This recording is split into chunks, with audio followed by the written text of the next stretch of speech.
We are all here today in sacred voice and sacred work. We have invited a few who stand out for their ongoing work to stand up for immigrants. And so first, it's an honor to call David Leopold, a lawyer whose passion for immigration, visa, and citizenship work knows no boundaries. Mr. Leopold is past president and past general counsel of the Washington, D.C. based American Immigration Lawyers Association, the premier bar association of immigration lawyers and professors in the United States. He is a nationally recognized immigration reform advocate, writer, and public speaker. He has testified as an immigration law expert before the U.S. Congress. He frequently writes for MSNBC, CNN, USA Today, The Hill, Huffington Post. His analysis of cutting-edge immigration appears in such places as the New York Times, The Washington Post, Politico, Mother Jones, and CNN. And with all of this, he is humble and true to his calling to do what is right and just. David Leopold.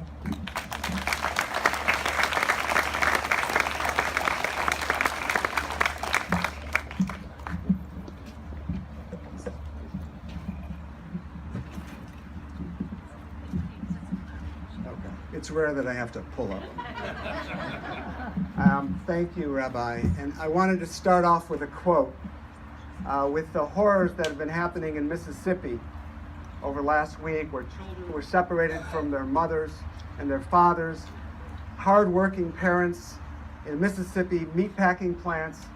Just last week, the specter of ICE going into these plants and raiding these places and targeting the workers who are victims of unscrupulous employers who cheat them. This is a quote that stood out to me. Quote, "Terrible things are happening outside. Poor, helpless people are being dragged out of their homes. Families are torn apart. Men, women, children are separated. Children come home from school to find that their parents have disappeared." That was Anne Frank in 1943. I am the son of a Holocaust survivor. Perhaps that's what led me to this work. But what I do know standing here today, as we face a white supremacist attack on our country, focused on immigrants, focused on people of color, and yes, as we know from our neighbors in Pittsburgh, from our brethren and sisters in San Diego, focused on Jews. We, more than any other community, I can't think of a more appropriate community to stand up for the injustice that's being perpetrated on immigrants across this country and at the border, is the Jewish community. I am just so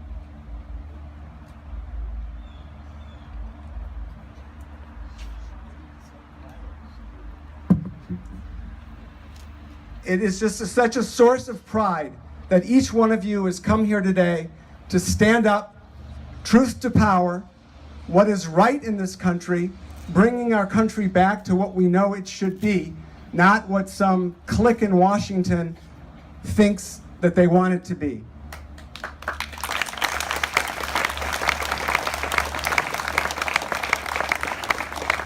I've been going to the border since 2010. I've been going to the border, and I've seen children kidnapped by Customs and Border Protection, dragged across the border and dropped in Ciudad Juarez, perhaps the most dangerous city not in a declared war zone, at 4 a.m, to fend for themselves.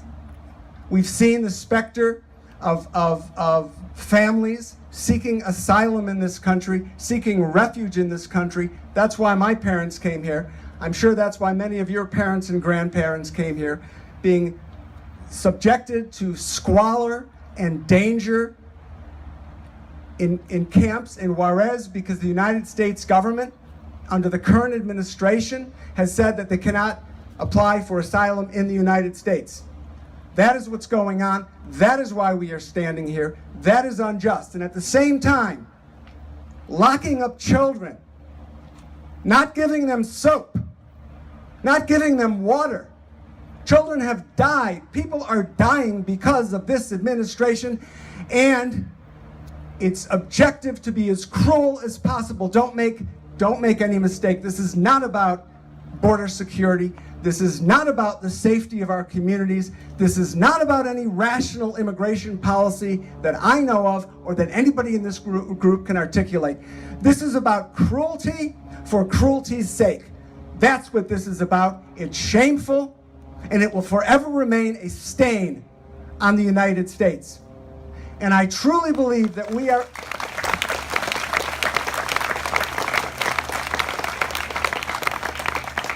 I truly believe that this is a moment in American history. 20, 30 years from now, you'll look at your children, you'll look at your grandchildren, hopefully you'll look at your great-grandchildren, and they will ask you, what did you do? What did you do when they were locking up babies in camps? When they were preventing people from safe haven in the United States? When they were closing the door to the country? When they were blocking Muslims from coming into the country? When they were using technicalities in the law to keep people out of the country from faraway places? What did you do? And each one of you today now has an answer. But this can't be the end. This has to be the beginning. Because don't kid yourself, we are getting into 2020 election. Don't kid yourself. The President of the United States has made it very clear that he intends to get reelected off of immigration, off of dehumanizing immigrants, off of making them subhuman, and we all know what that term means, locking them in camps.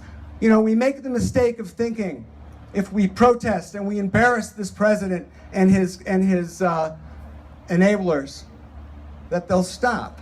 But what we're not getting, and what I didn't get till I began to really understand it, was that the cruelty is the point. That's how he gets his base excited. Thankfully, the majority of this country does not believe this. The majority of the country wants reasonable immigration reform, wants to replace the undocumented people in this country with a documented class. We cannot live forever in this country with a permanent underclass of slaves called undocumented workers.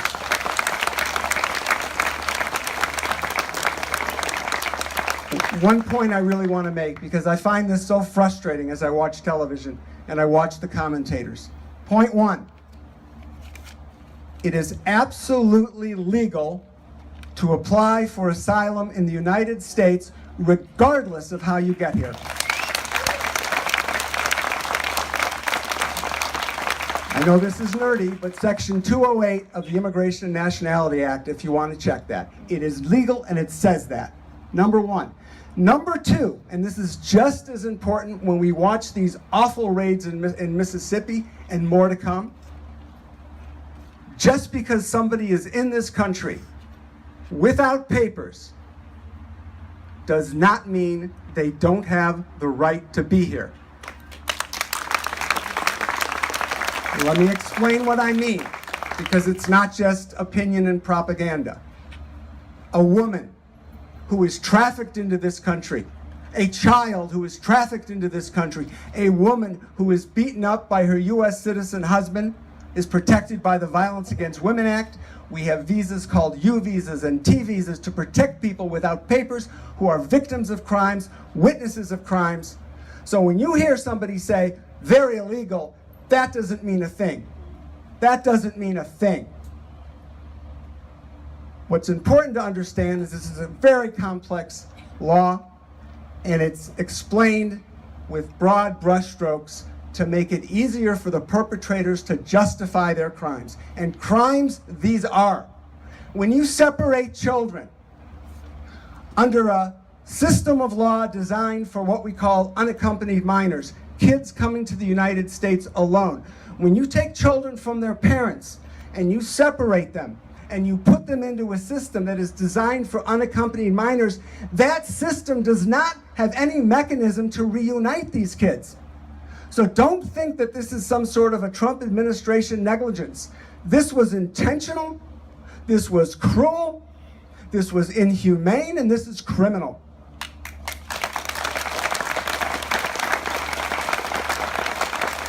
And one last thought. Ironically, if you've been watching the news, if you read the front page of the Washington Post this week, Friday, if you've taken a look at the New York Times exposés, the Washington Post exposés since last year, you will know that the President of the United States has engaged in a pattern and practice of criminally abusing and exploiting undocumented workers on his golf courses. He has been, I'm not making this up, read the Washington Post Friday. He has been sending people around the country, highly skilled labor, undocumented, at cheap wages, no health care, no benefits, firing them when they get injured, crossing state lines. It's a multi-state criminal enterprise. At the same time, he's profiting off of the backs of undocumented workers. He is profiting politically on Fox News and elsewhere by dehumanizing them. By dehumanizing them. It is an absolutely insidious situation. It is different. It stands out than any other Trump scandal that we know about because it goes to the pure essence of why this man became president. We need to call him on that. All of you need to call him on that. And I know that the handouts say call your senators. Do that. Call your senators. Call Sherrod Brown. Call Portman. Portman needs to hear from you.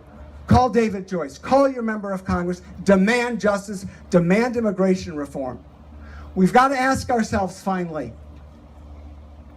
who are we? What kind of a country do we want? Do we want a nation that locks up children and kills them in detention? Or do we want a welcoming nation? Do we want a place that welcomes refugees? People like Einstein, who, by the way, was a refugee. Do we want to be a welcoming nation, or do we want to be a nation that locks people up? That's the challenge. Thank you.